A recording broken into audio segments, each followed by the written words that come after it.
Hello everybody and welcome back to another Sunday video or Sunday special. Each week what I do is I go through the markets, I talk about trading setups and ideas for the week ahead. This week is definitely a busy week. We're going to be talking all about what we could potentially see going forward and some ideas post last week's craziness. Last week we had a big drop in the S&P 500. So if we just take a look at that for a second, you can see a major drop in a lot of risk on assets. So if you're familiar with the channel, you know we speak very heavily about risk appetite in markets. And what we've seen recently is that risk is shrinking dramatically. There's a lot of pressures going on worldwide right now, which is causing some volatility. So we're going to take a look at some currency pairs. We're going to look at gold. We're going to look all over the place and see if there's some setups and ideas to play out. So let's go ahead and get started. So so S&P 500 dropped big time. Bitcoin also dropped big time. And I think this is amidst just a big idea of risk off coming into the markets. We have the Fed talking about tapering. There's a situation with Russia and Ukraine right now, which is kind of keeping markets a little bit hesitant. So let's go ahead and jump into the currency side of things and talk a little bit about this. So first I wanted to start with EURUSD, which started to see a bit of a south move, right? You can kind of see price starting to find a top there up at 1.147, let's call it, right? Price coming up to that level, tagging it, and then very quickly double topping and finding resistance. So big breakout to the downside there. And if you can kind of see, we've looking at the moving averages, you're starting to see a change in direction here where we're seeing that breakout. Now, we had this nice trending concept going on EURUSD. And with that breakout, I do think that there is probably some more downside here to come. Fundamentally and technically, I am bearish on the EURUSD. And with this recent kind of breakout, I think that it has potential to keep going. Now, to be fair though, there is still this counter trend, right, where you see this sort of upward trajectory on the chart, and you might be saying, well, Nick, that looks like an uptrend. But remember, the longer term context on this chart is definitely to the downside if you're looking at the 4-hour and the daily charts scrolled out. Now, what I will say is going into this week, the biggest idea that I have for EURUSD is to see if we can come back down to those levels and maybe break out, right? So again, we definitely found some strong support from buyers around there at 1.32. Let's call it 1.1320, let's call it. So if price finds its way back down to the lows and even finds a breakout, that is certainly some more momentum, in my opinion, to the downside. I would say that the path of least resistance here at some point in 2022, I am very confident that we should probably see, if the Fed continues its march towards rate hikes, etc., that we would probably see a move down onto these levels down at 1.12, things like that. Now, in terms of resistance, places to look out for possible sell opportunities on the upswing. So if price starts making a move upwards, right, there's a couple things I wanted to point out. So if we're looking at this and we're saying, okay, where can we find sellers? Well, it seems like we found some in this area, 1.1360 towards the end of the week. But if you're looking for a deeper retracement, if you're looking for some more swings to the upside, whoops, let me make sure I get this right. You've got resistance up here at 1.14, let's call it. So in fact, if we actually get our fibs out and we draw from the swing high to the swing low, we could actually see a couple different things come into play. So a couple levels that I personally like in terms of if the euro does strengthen off of some risk off sentiment coming into the markets, we see the euro continue to rise. You've got this 38.2% level. That might be a loose area of resistance, but you've also got this 61.8 to the 50% retracement. So if price is to make a stab at pushing up higher, in my opinion, yes, there is a nice little trend line to the upside, but overall the trend is to the downside, and I would be looking mostly to fade that move to the downside, right? Again, with that overall target of 112 down here, way down in 2021's lows, right? 1.12. So that's kind of my longer term target for EURUSD. So a couple ideas: bearish on this pair, looking for sells up in this region loosely, as well as maybe some potential sells up near that 0.382. So we'll continue on. We'll take a look now at the pound dollar, which the pound dollar kind of, as I mentioned last week on stream, seems to have lost its luster, right? We sort of saw this thing continue to sell off and break to the downside there. So if we take a look at this together, You can kind of see we were trending higher, higher, higher, right? Nice higher lows in this market. Very steady, strong upward trend for the pound. But then just recently with the risk off sentiment swinging back into effect, we're seeing the pound weaken. And if this stuff is set to continue, I think that there's some probably decent, some risk to reward that is worth looking at on the pound dollar to the short side. And the reason I say that is because if risk off sentiment continues to play out, we would very likely expect the pound to weaken and the dollar to strengthen. Now, that is, of course, if you think risk-off sentiment is going to stick around, which I think that short-term it has the potential to, as I made in yesterday's video on Saturday. But overall, I do expect risk-on to continue to reign supreme in the next few weeks and months. It just means that in the short term, we're having markets a little bit fearful around potential war outbreaks in Russia, which is always scary. But again, some of those things very often they come and they go, depending on how things play out. But should we see sort of things continue to normal, we would actually expect the pound dollar to probably find its way back into its upward trend. But for the short term, it does seem like we've broken out, and according to price action, that's a pretty clean breakout. Nice little downward trend structure for the time being. So again, what you could do is you could probably look for ideas like continuations down. Where could we see? Well, of course, let's get our fibs out, see if we can find a level that makes sense. Well, there is our full from the bottom to the top trend, and you can see the 38.2 doesn't line up with too much structure, but maybe this 50% level is a little bit better. You've got this previous level here. So we could mark this zone as a longer term level of support. Again, a big spot where price was able to break out, retest, and continue. Those are pretty usual signs of where I'm looking to draw my levels of demand and supply.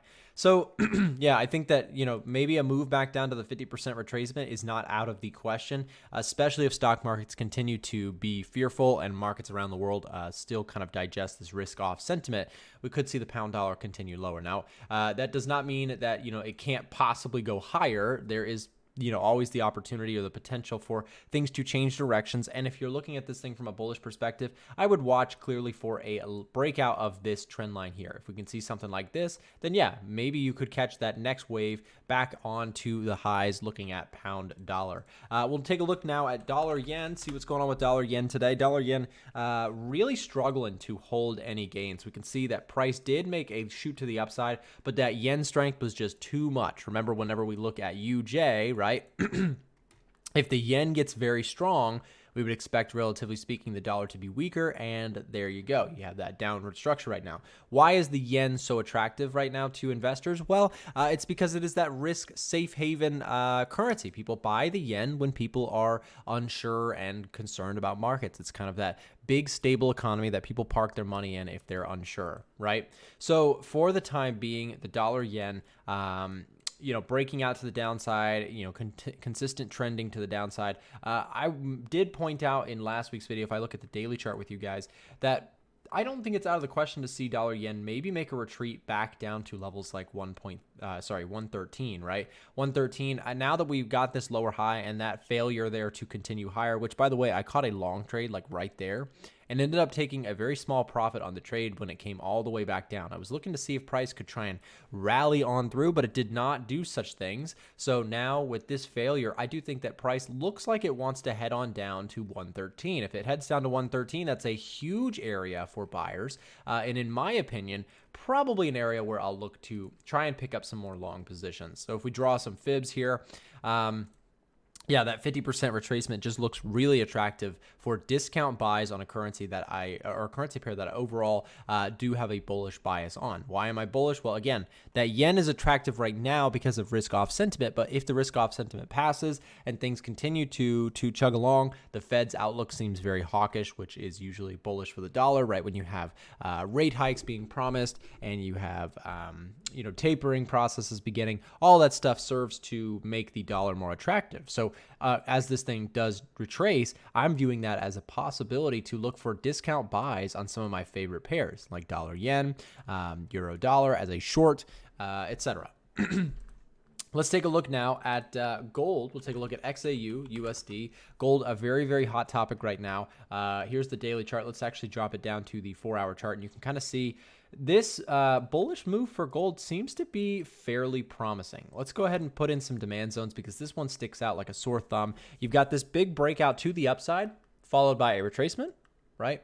And already showing some signs of strength in this area. You can kind of see attempting to push higher on gold. But overall, you know, the higher lows concept here, for the short term, I do think gold has a bit of a bullish catalyst, and we recently talked about on stream kind of setting our outlook on gold to be a move back up to levels like 1870, 1875, somewhere in that region, that previous top, right? So if the bullish trend continues, probably some decent risk reward. Like for example, you know, buys here, stop loss here, target somewhere in that zone. That could be a reasonable idea. Now, of course, I could be completely wrong about that. I'm not here to tell you what to do with your trading account. Please remember to do your own, you know, due diligence and risk management and all that good stuff. I'm not here to tell you or give you signals on what to do in the markets. I don't believe in that sort of thing. I believe in self-reliance when it comes to trading and investing because everyone's risk tolerance, personal preferences, style, and way of viewing the market is not the same. So just a little disclaimer there for you.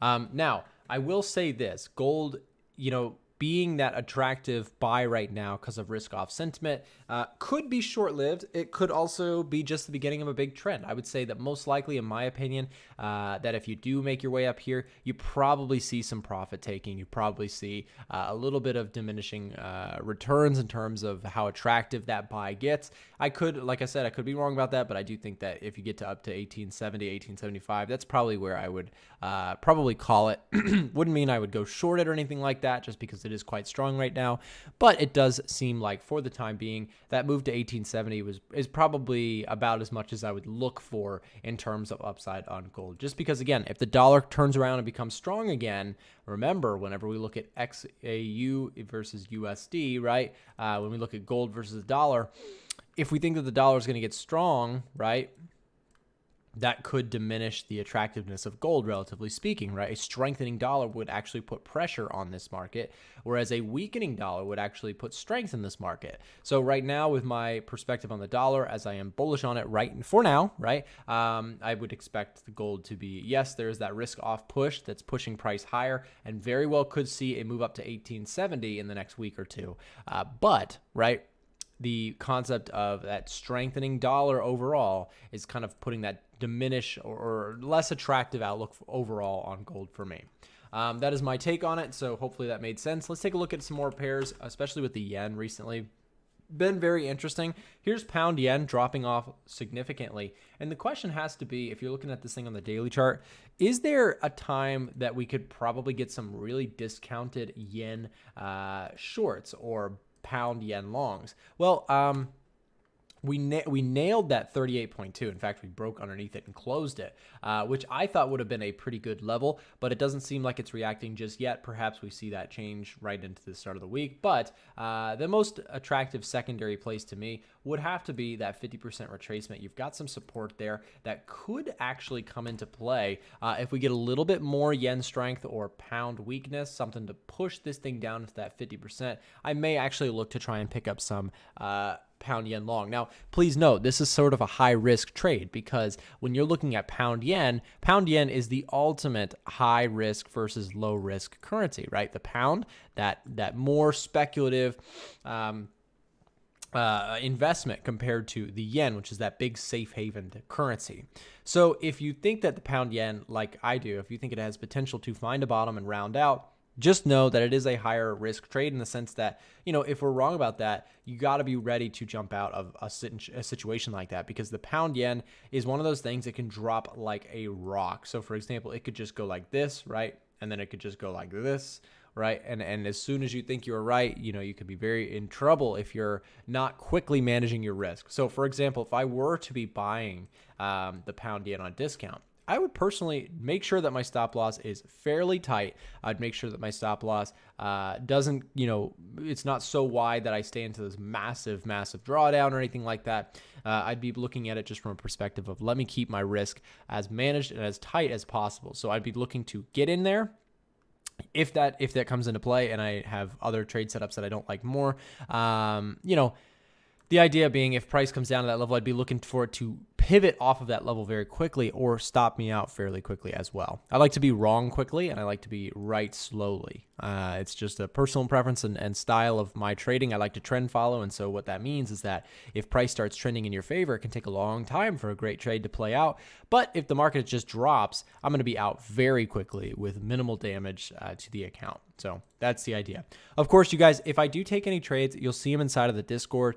We've been very active in the chat talking about non-commercials and COT report stuff recently. But if you'd like to join our Discord, there is a link down below in the description to sign up. It is a paid service that our team here at A1 Trading offers. But you can see all the trades being taken by myself, by our other analysts, Patrick, Annie, Ivan, myself, from around the world. So wherever you are, we have people who you can chat and hang out with whatever time of day, whatever day of week. We are pretty much always active. You got people in the chat room. You can also jump in on our coaching calls, ask your questions from traders who have more experience. It really is something, if you are struggling with your trading and you're just out there kind of like aimlessly, no strategy, no nothing, and you're just watching videos. Of course, videos will certainly help you. Don't get me wrong, but if you really are serious about it, come take your next level with us. We really are the place to be. This community is something that has been in the works and has been improved upon for years. So you as a newer trader, if you've been getting into this stuff, we've got so much stuff in the educational section for you.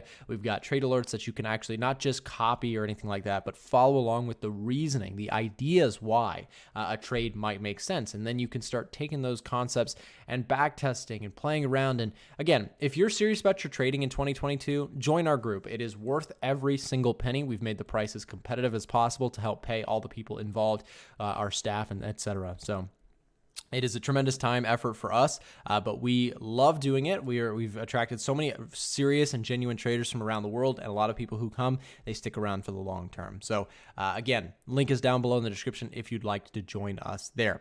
That's going to wrap it up for me today, you guys. If you enjoyed today's video, hit that like button and subscribe if you're new. Thank you so much for watching, and we will see you back tomorrow.